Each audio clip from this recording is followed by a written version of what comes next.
మహాభారతం నిత్య సత్యగ్రంథమని ధర్మగ్రంథమని మనం పదే పదే చెప్పుకుంటున్నాం.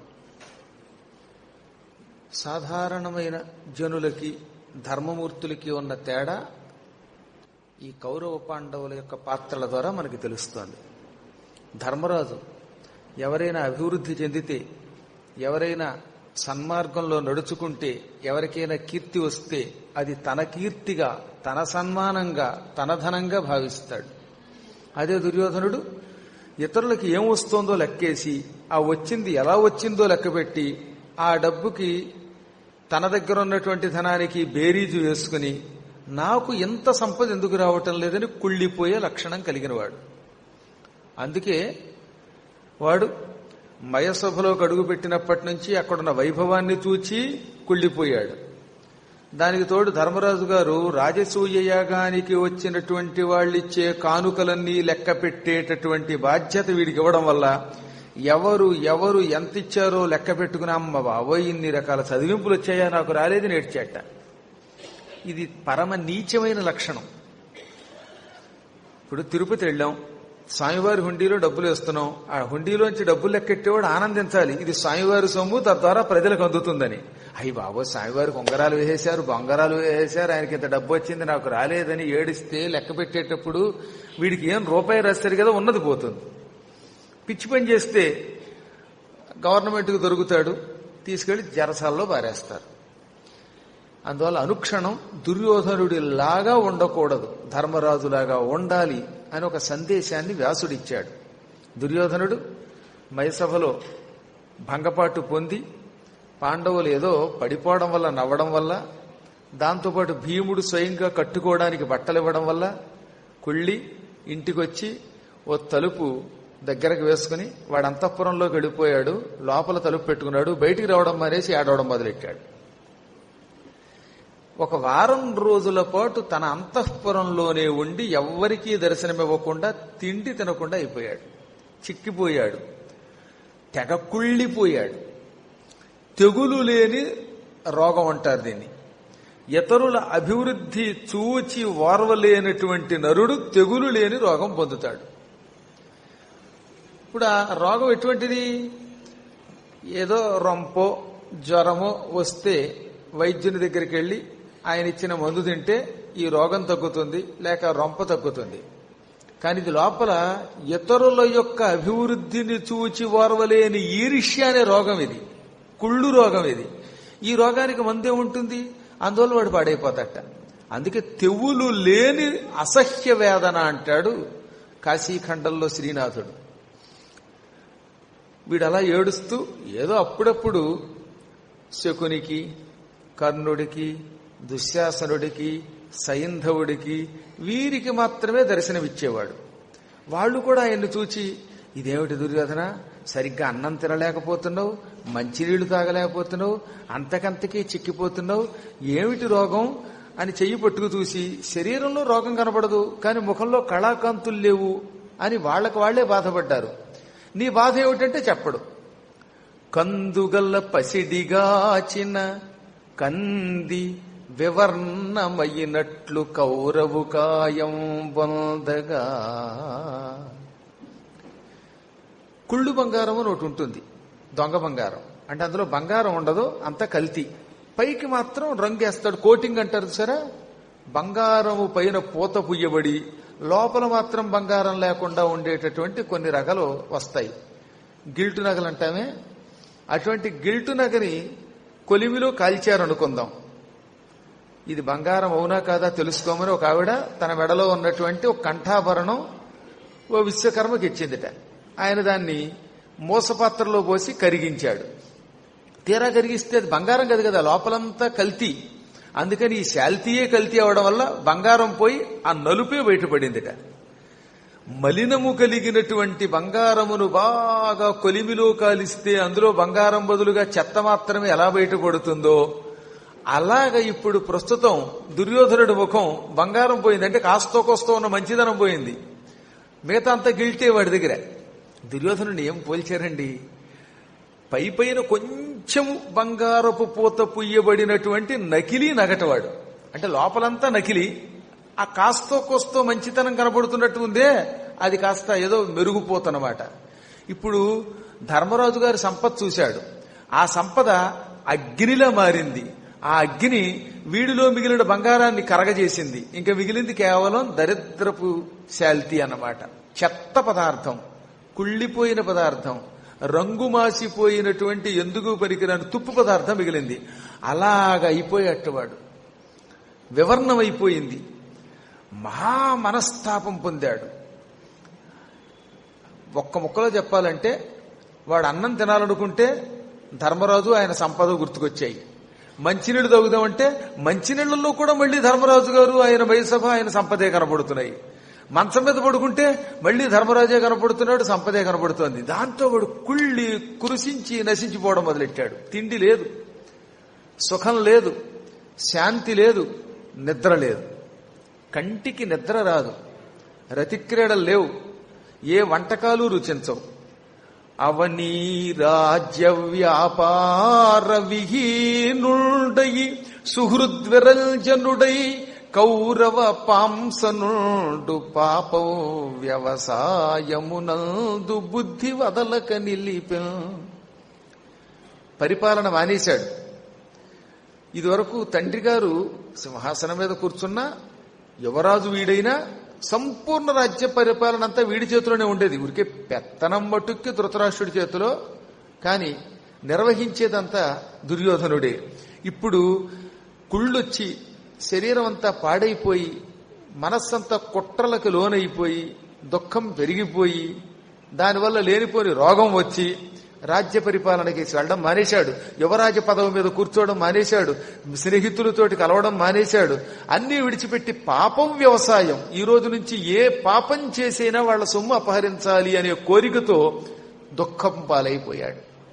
అంటే వాడికి ఒకటే ఆలోచన, ఇప్పుడు ఆ సంపదని నేను లాగాలి. ఎలా లాగాలి? ఏ పాపం చేస్తే, ఏ విధమైన కుట్ర పన్నితే ధర్మరాజు గారి రాజ్యం నాకు వస్తుంది అని ఎంత ఆలోచించినా వాడికి ఆలోచన తట్టలేదు గనక వీడి శరీరం ఇంకా చెత్తబొట్టయిపోయింది.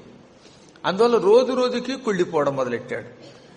ఒక్కొక్కప్పుడు శరీరం అంతా గగుర్పాటుకి గురయ్యేది, ఒక్కొక్కసారి చలివేసేది, చలివేసిందని దుప్పటి కప్పుకుంటే మళ్ళీ ఉక్కపోసేది.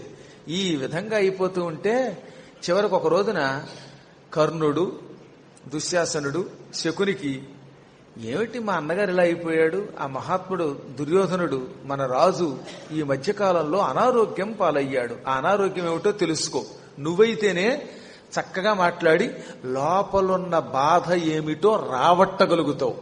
ఒక వ్యక్తికి లోపలేముందో ఎవడికి పడితే వాడికి చెప్పడం, అడిగే విధంగా అడగాలి, రాబట్టే విధంగా రాబట్టాలి. మనం ఏమైనా సరే దుర్యోధనుడి మనస్సులో ఉన్న ఆలోచన ఏమిటో బయటికి తీయాలి. అనగానే శకుని గారు వచ్చాడు. అల్లుడు అని పక్కనే మంచం మీద కూర్చున్నాడు. ఏం అల్లుడు, వాడి పరిస్థితి ఎలా ఉందంటే గిల్లుళ్ళు అయిపోయింది.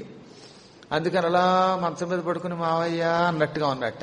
ఎటువంటి పరాక్రమవంతుడివయ్యా నువ్వు, మంచి అద్భుతమైనటువంటి గదాదండాన్ని ధరించి ఏనుగుల కుంభస్థలాలు పగలగొట్టగలిసినటువంటి వీరుడివి, చెట్లు పుట్టలతో కూడిన భూమండలాన్నంతా నీ గదతో నుగ్గు చేసే పరాక్రమవంతుడివి, ఎంతటి కౌరవ సామ్రాజ్యానికి ప్రస్తుతం రాజువి, భావి రారాజువి, అటువంటి నువ్వు ఇలా కుళ్ళిపోతున్నావేమిటి?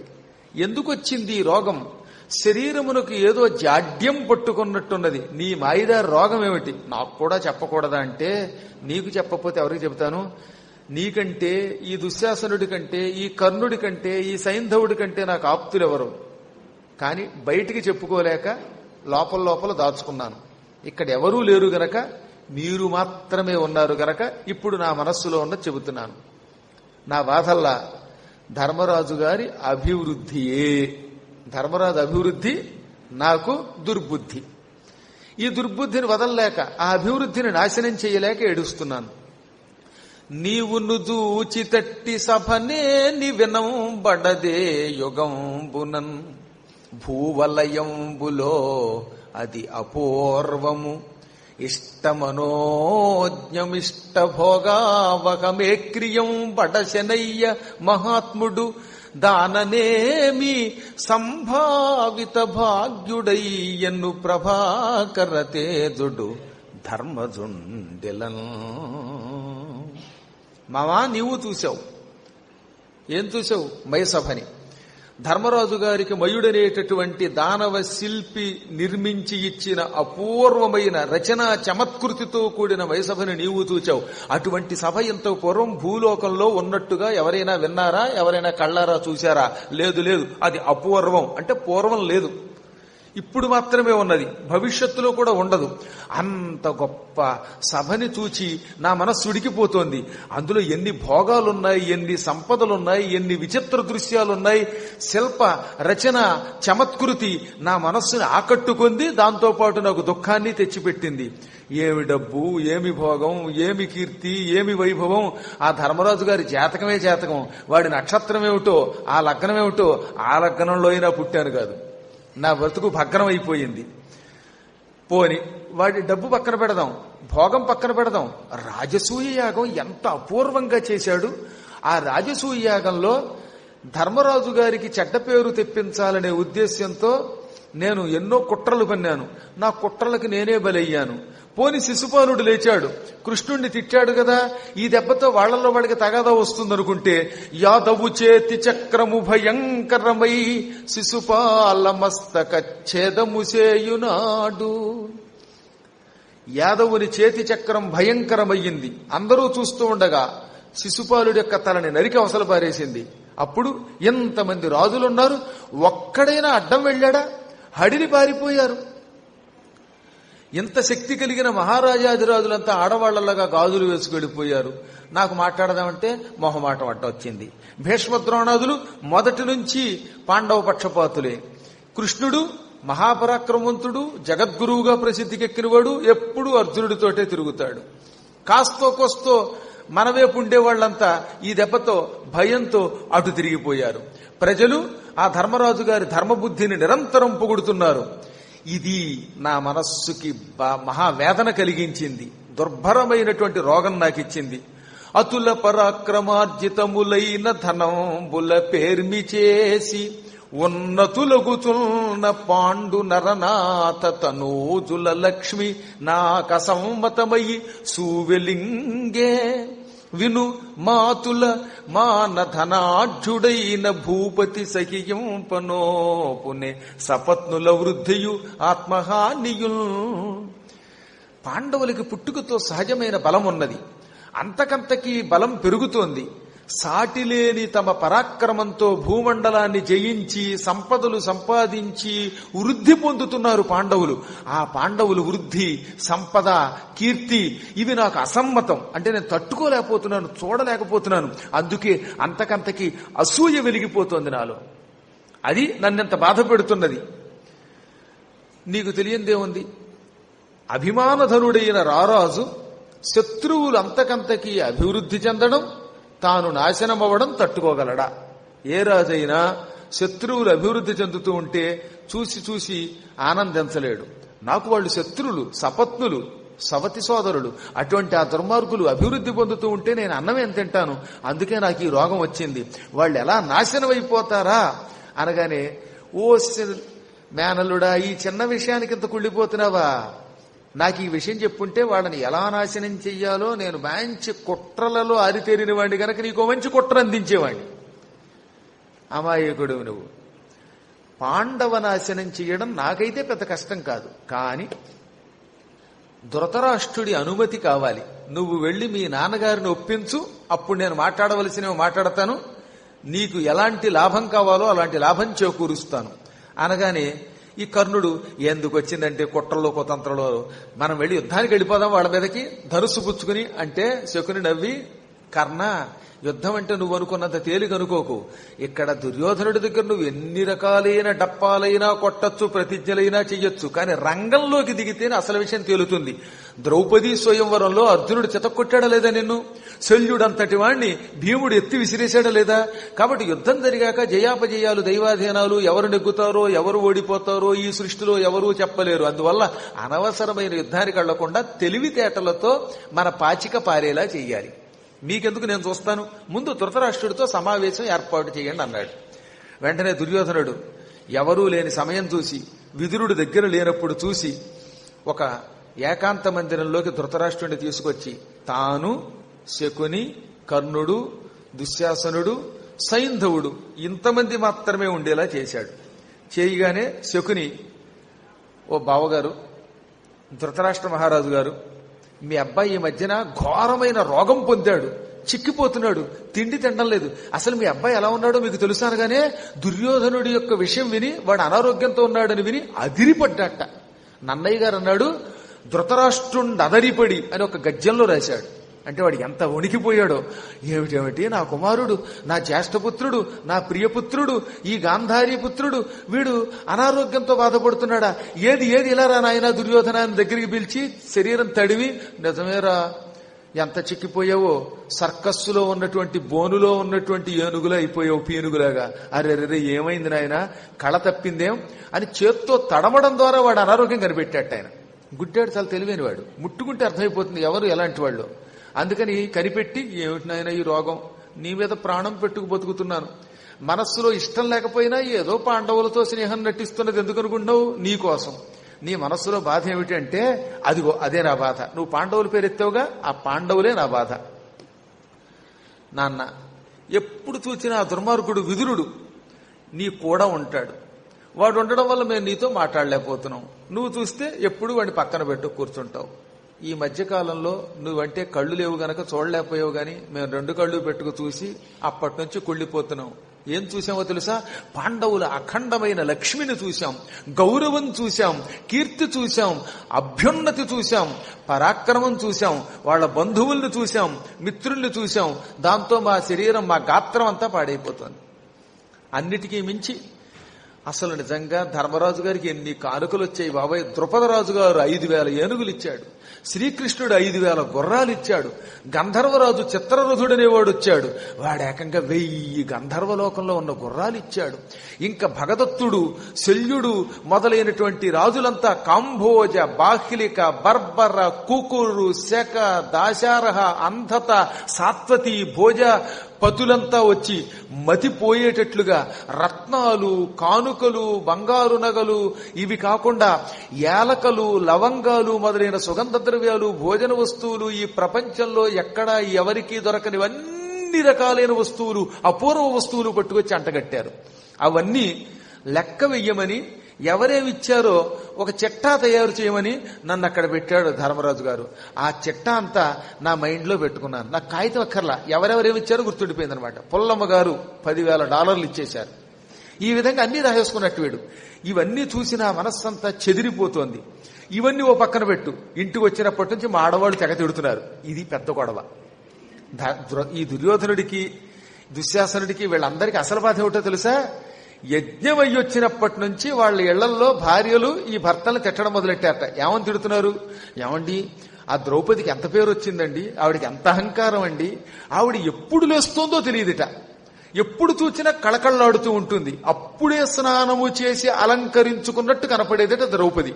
వీళ్ళేమో కాసేపు తిరిగితే యజ్ఞంలో ఈ దుర్యోధనుడి భార్య భానుమతి కాని, దుశ్శాసనుడి భార్య కాని, వీళ్ళంతా కాసేపు యజ్ఞంలో అటు ఇటు తిరిగి అమ్మా నెప్పి అని అలసిపోయి మూల పడుకునేవారట.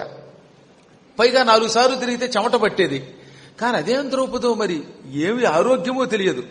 తెల్లవారుజామున 3 చూస్తే అప్పుడు తిరుగుతోంది యజ్ఞం దగ్గర. మధ్యాహ్నం 10 తిరుగుతుంది. ఓ పక్కన ధర్మరాజు గారి పక్కన కూర్చుని యజ్ఞంలో పూర్ణాహుతి సామగ్రి వేస్తుంది. మరో పక్కన అంతలే ఓ చిన్న బానిస దగ్గర నుంచి, అంటే ఏదో గుర్రం తుడిచేవాడో లేకపోతే బట్టలు ఉతికేవాడో అందరి దగ్గరికి వెళ్లి, నాయనా అన్నం తిన్నావా, మంచినీళ్లు తాగావా అని పేరున పనివాళ్లని పలకరిస్తోంది, దాసదాసీ జనాన్ని పలకరిస్తోంది, మిత్రుల్ని పలకరిస్తుంది, మమ్మల్ని పలకరించింది, మా అందరికీ చీరలిచ్చింది, మాకెంత అమూల్యమైన చీరలిచ్చిందో సామాన్యులకి అటువంటివే ఇచ్చింది. మళ్ళీ అంతలోనే చక్కగా అలంకరించుకుని ధర్మరాజు పక్కన కూర్చుంటోంది. ఈ విధంగా ద్రౌపదీదేవి సంవత్సర కాలం పాటు రాజసూయాగం జరుగుతున్నంత కాలము కూడా మతి పోగొట్టేటట్టుగా ఆరోగ్యంగా అందరినీ పలకరిస్తూ అలంకరించుకుని అప్పుడే పాల సముద్రం నుంచి పుట్టిన లక్ష్మిలా కళకళలాడిపోయింది. అదేం ఓపిక, అదేమి శక్తి! అందరూ ఈవిడ దేవత. సామాన్య స్త్రీలకి ఈ శక్తి ఉండదు. ఎంత ప్రేమ ఆవిడికి! కరుణాస్వరూపిణి, మనందరి యొక్క కడుపు అడిగి భోజనం పెట్టింది, మనకి బట్టలు ఇచ్చింది, నగలిచ్చిందని పొగిడేస్తున్నారు. మమ్మల్ని ఏమో ఈ కౌరవుల పెళ్ళాలు ఉన్నారు, 5 నిమిషాలు తిరిగితే అలిసిపోయి ఉన్నాడు నిప్పని పడుకుంటున్నారు, ఇటువంటి వాళ్ళ పరిపాలనలో మనమే సుఖంగా ఉంటామని తెప్పుతున్నారు. మాకు వాళ్ళని చూసి కోపం వచ్చేస్తోంది, మీరేం చేస్తారో ద్రౌపదికి అవమానం కలిగించండి అని చెప్పారట భార్యలు. అందుకని వాడు ద్రౌపదికి పేరు వచ్చిందని కుళ్ళిపోయాడు. అంటే దీన్ని బట్టి అన్నిటికీ మూల కారణం కూడా మళ్ళీ ద్రౌపది చివరికి. ఆవిడకి ఓపిక ఇచ్చాడండి భగవంతుడు. అందరూ అలా ఉంటారా? కొంతమందికి భగవంతుడు ఏంటంటే మరి ఏంటో తెలియదు కానీ ఎవర్ గ్రీన్ హీరోయిన్స్ లా ఉంటారు వాళ్ళు. ద్రౌపది చచ్చిపోయే సమయానికి కూడా, శరీరం విడిచిపెట్టే సమయానికి అప్పుడే యజ్ఞగుండంలోంచి పుట్టినప్పుడు 25 ఏళ్ల సుందరి ఎలా ఉందో అలాగే ఉంది మరి. కానీ ధర్మరాజు గారు వాళ్ళలో కొంచెం మార్పు వచ్చింది, అర్జునుడికి కూడా మార్పు వచ్చింది, ఆవిడికి రాలేదు. ఏం చేస్తాం, భగవంతుడు ఒక్కొక్కడికి ఒక శక్తి ఇస్తాడు. ఒక్కొక్కడు చూస్తే ఎప్పుడు చూసినా అలా 25 ఏళ్ల కుర్రాళ్లలో ఉంటారు, కొంతమంది ముసరాళ్లలో ఉంటారు. ఎవరి అదృష్టం వాళ్ళది. అందుకని ఈ ద్రౌపది యొక్క ఆరోగ్యం, ద్రౌపది యొక్క ఓపిక, ఈ ద్రౌపది సౌందర్యం, ఆవిడకి వచ్చిన కీర్తి మా ఆడవాళ్లకి మరీ అసూయ కలిగిస్తోంది. దాంతో ఆడవాళ్లేమో పదే పదే గిజగిజలాడి మా దగ్గర చెబుతున్నారు, నువ్వేమో పట్టించుకోవు అనగానే ధృతరాష్ట్రుడు, దుర్యోధన ఇక్కడ మనం తప్ప ఎవరూ లేరు కదా అన్నాడు. లేరు నాన్న, అయితే చెబుతున్నా విను. ఆ యజ్ఞం ఇలా జరిగిందని విదురుడి ద్వారా, సంజయుడి ద్వారా విని మీకంటే నేనే ఎక్కువ ఏడ్చాను. నువ్వేమో బయటికి తేలతావు, నేను తేలలేను. నేను కొంచెం లోపల కుళ్ళిపోతున్నాను, నాకు తిండి సహించట్లేదు. నా కొడుకు బాగుండాలని నేను మాత్రం కోరుకోనానైనా. అయినా ఏం చేస్తాం, పాండవులు బలవంతులతో స్నేహం చేసుకుని నీ రాజ్యం నువ్వు వేలుకో. నా అనుమానం ప్రకారం పాండవులు మొగమాటం లేకుండా నీ జోలికి రారు, అనవసరంగా నీ జోలికి రారు, నిన్నేమీ చెయ్యరు. పాండవులు ధర్మబుద్ధులు. అందులో ఈ భీష్ముడు, ద్రోణుడు మొదలైన వాళ్ళు వాళ్ళని ఎప్పటికప్పుడు అదుపులో ఉంచుతారు. కాబట్టి వాళ్ళకిగా వాళ్ళు మన మీదకి యుద్ధానికి రారు. యుద్ధానికి వాళ్ళు రారు కనుక మనకి శత్రు భయం లేదు. ఎవడి అదృష్టం వాడిది, ఎవరికి వచ్చిన కీర్తితో వాళ్ళని బతుకుదాం, మీ సంపదలతో మీరు సంతృప్తి పొందకూడదా అన్నాడు ఆయన. అదే తెలివి తక్కువతనం అంటే. శత్రువులు అంతకంతకీ అభివృద్ధి పొందుతూ ఉంటే ప్రయత్నించి వాళ్ళ సంపదలు మనం లాక్కోవాలి. అలా లాక్కోకపోతే మనం కూడా భ్రష్టులమవుతాం అని శకుని లేచి, నా దగ్గర కొన్ని పాచికలున్నాయి, అవి మాయ కలిగినవి, ఆ మాయతో కూడిన కపట ద్యోతానికి పనికొచ్చేటటువంటి పాచికలని నేను ఉపయోగించానంటే ఈ ప్రపంచంలో ఎవడైనా బొట్లో పడవలసిందే. నా దగ్గర ఉన్నటువంటి ఈ మాయ పాచికలతో నా పాచిక పారేలా చేసి ధర్మరాజుని ఓడించి సమస్త సామ్రాజ్యం దుర్యోధనుడికి ఇస్తాను. కపట ద్యోతంలో నన్ను మించిన వాడు లేరు. నా పాచికలకి అఘోర సంప్రదాయం ఉన్నది. అఘోరులు అని పేరు కలిగిన కొంతమంది ఉన్నారులేండి. అటువంటి వాళ్ళని ఉపాసన చేశాడు శకుని. చాలా మంది అనుకున్నట్టుగా వాళ్ళ నాన్నగారి ఎముకలేం కాస్తుమా, అది ఉట్టి అబద్ధం. దానికి ఎక్కడా భారతాధారం ఉండదు. శకుని మొదటి నుంచి క్షుద్రోపాసకుడు, చిన్న చిన్న మాయలు కలిగిన వాడు. అలాంటి మాయతో కొన్ని రకాల అఘోర సంప్రదాయాలని పరిపాలించి ఉపాసన చేసి ఈ పాచికలు పొందాడు. ఆ పాచిక వాడు ఎలా చెబితే అలా వింటుంది. అందుకే వాడి పాచిక పారింది అనేవారన్నమాట. ఆ పాచికలతో ధర్మరాజును ఓడించి ఈ సామ్రాజ్యం అంతా దుర్యోధనుడికి ఇస్తానగానే, నువ్వు చెప్పింది బాగానే ఉంది, కానీ ఇలాంటప్పుడు మనం విదురుడితో ఆలోచించాలి. విదురుడు కొంచెం ముందు చూపు కలిగిన వాడు. పైగా విదురుడు మధ్యవర్తిగా ఉండకపోతే మనం ఏం చేసినా ప్రపంచం మనల్ని తిడుతుంది. కాబట్టి కొంచెం ఆలోచిద్దామంటే, నువ్వు విదురుడితో ఆలోచించి ఈ జోదం జరగకుండా చూసావంటే నేను రేపే పెద్ద అగ్నిగుండాన్ని సభామధ్యంలో ప్రేల్చి అందులో కాలి బూడిదైపోతాను. పైగా అక్కడ కదట, రేపు నువ్వు సభాభవనంలో కడతావు, సభ తీరుస్తావు. నువ్వు కొలువు తిరగానే ఆ కొలువు కూటంలోనే ఓ పెద్ద అగ్నిగుండాన్ని నేను బాగా ప్రజ్వరల్ల చేస్తాను. నీకు దండం పెట్టి అందులో దూకుతాను, కాలి బూడిదైపోతాను. నీకు తలకి కొరివి పెట్టే యోగం నాకుండదు, నాకే నువ్వు కొరివి పెట్టచ్చు. నాకు నేనే కొరివి పెట్టుకుంటాను. నేను కాలు బూడిదే చచ్చిపోతాను నాన్న అన్నాడు. ఇంత దారుణమైన మాట తండ్రి దగ్గర అంటే తండ్రి ఏమైపోతాడు మరి? నాయన వద్దురా, ప్రపంచమంతా నిన్ను చిన్నప్పుడే వదిలియమంది, అయినా నేను నీ మీద ప్రేమతో ఎంత పెంచుకున్నాను. మిగతా కొడుకులంతా ఒకెత్తు, నాకు నువ్వు ఒక్కడివి ఒకెత్తు. నువ్వు లేకపోతే నేను ఉండలేను. ఇదిగో నీకోసం ఏదైనా చేస్తాను, నువ్వు మాత్రం అగ్నిలో దూకకే, విషం తాక్కే అన్నట్ట. దుర్యోధనుడు పక్క వాళ్ళకే సైగ చేసి మా నాన్నని పడగొట్టాను చూసారా, మా నాన్నని పడగొట్టడానికి ఇదే ఉపాయం, నేను చస్తానంటే ఆయన చచ్చినట్టు దిగి వస్తాడు అని సైగ చేసి, మళ్ళీ ఇది ఆయనకి తెలుస్తుంది. ఆ ముసలాయనకి పెద్ద గొడవ ఏమిటంటే కళ్ళు లేకపోయినా కొంచెం గట్టిగా సైగ చేస్తే అర్థం అవుతుంది. అందుకని నువ్వు కనుక రేపు సరైన ఉపాయం ఆలోచించకపోతే, పాండవులను జోదానికి ఆహ్వానించకపోతే రేపు మాత్రం అన్నమాట నిలబెట్టుకుంటాను సుమా అన్నట్ట. వద్దు నాయన వద్దు, నువ్వు లేకుండా నేను ఎక్కడుంటాను అన్నాడు ఆయన. వెంటనే విదురుణ్ణి పిలిపించాడు. తెల్లవారగానే స్నానం చేసి చేయడంతో, అలంకారం చేసుకోవడంతో విదురుణ్ణి పిలిచాడు. నాయన, పాండవులతో సరదాగా జోదం ఆడాలని మన పిల్లలు నా దగ్గరకు వచ్చి ఒక ప్రస్తావన తెచ్చారు. హాస్యం కోసం, వినోదం కోసం రాజులన్న వాళ్ళు జోదం ఆడొచ్చు, పిలవకూడదా అంటే, మహారాజా ఇప్పుడు వినోదంగానే ఉంటుంది, ఈ వినోదం రేపు ఖేదం అవుతుంది. ప్రస్తుతం ప్రమోదం, రేపు మహాఖేదం. నా మాట విను. నీ కొడుకు లేదో నీకు రాత్రి నూరిపోసినట్టుగా నాకు అర్థమవుతోంది. వద్దంటే భలేవాడి భీష్ముడు లేడా, ద్రోణుడు లేడా, అన్నిటికీ మించి ధర్మమూర్తి నువ్వు లేవా? ధర్మద్యోతంలో జయాపజయాలు పొందడం ఉందే, అది ధర్మయుద్ధంలో జయాపజయాలతో సమానం. అది మంచిదే, మించితే మనం ఉన్నాం కదా అన్నట్ట. సరే, నీ బుద్ధి అలా ఉంది, నీ మాట కాదనలేను అని విదురుడు ధర్మరాజు దగ్గరికి వెళ్లి జోదానికి రమ్మని ఆహ్వానించాడు. కొంతమంది తెలివి తక్కువ ప్రశ్నలు ఏమనేస్తారంటే, ధర్మరాజు గారికి జోదం అంటే వ్యసనం కాబట్టి పిలిస్తే వచ్చాడని. ఆ రోజుల్లో మనుస్మృతిలో ఒక శ్లోకం ఉంది, ఏమిటో తెలుసా? సాటి రాజులు ఎవరైనా, అందులో బంధువులు, యుద్ధమునకు కాని లేక జోదానికి కాని పిలిస్తే వెళ్లి తీరాలి. సరిసమానులు, మళ్ళీ పనికిమాలిన వాళ్ళు కాదు. ఇప్పుడు ధర్మరాజు గారిని బొత్తిగా ఎందుకు పనికిరానటువంటి చిన్న సామంతరాజు పిలిస్తే వెళ్ళకూడదు. ఇప్పుడు కౌరవులది అర్ధరాజ్యం, పాండవులది సగం రాజ్యం. ఇంద్రప్రస్థం అయ్యింది, హస్తినాపురం వీడిది. అంటే దుర్యోధనుడు సాటిరాజు కింద లెక్క. తనతో సమానమైన వైభవము, భోగము, ఆసనము కలిగిన రాజు గనక రా జోదానికి అంటే వెళ్ళాలి, లేకపోతే రాజ్యం వదిలి సన్యసించాలి. అలాగే యుద్ధానికి పిలిస్తే వెళ్ళాలి లేదా సన్యసించాలి. ఇది ధర్మశాస్త్రంలో ఉంది అన్నాడు. క్షత్రియులకు అది నియమం. అటువంటి నియమాన్ని పాటించాడు ఆయన. అప్పటికి అన్నట్ట, ద్యోతం చాలా ప్రమాదం, ఎంతో మంది జోదం వల్ల నశించారు. అయినా ఇప్పుడు విదుర నువ్వు పిలుస్తున్నావు, అందులో పెదనాన్న పిలిచాడు. దుర్యోధనుడి తరపున జోదం ఆడడానికి తండ్రి దగ్గర నుంచి ఆహ్వానం వస్తే వెళ్ళకపోతే నేను సన్యాసం పుచ్చుకోవాలి. పరాక్రమం కలిగి శక్తి కలిగి సన్యసించడం అదో దోషం, కాబట్టి వస్తున్నాను అన్నట్ట. దాన్ని బట్టి ధర్మరాజు గారు ఎంత ధర్మాత్ముడు ఆలోచించండి. అందుకే భీష్ముడు ఏమన్నాడో తెలుసా? ధర్మరాజే కనుక వ్యసనమునకు లోనై అధర్మము చేసి ఉంటే ఈ భూమి పక్కకి ఒరిగిపోతుంది అంటాడు ఆయన.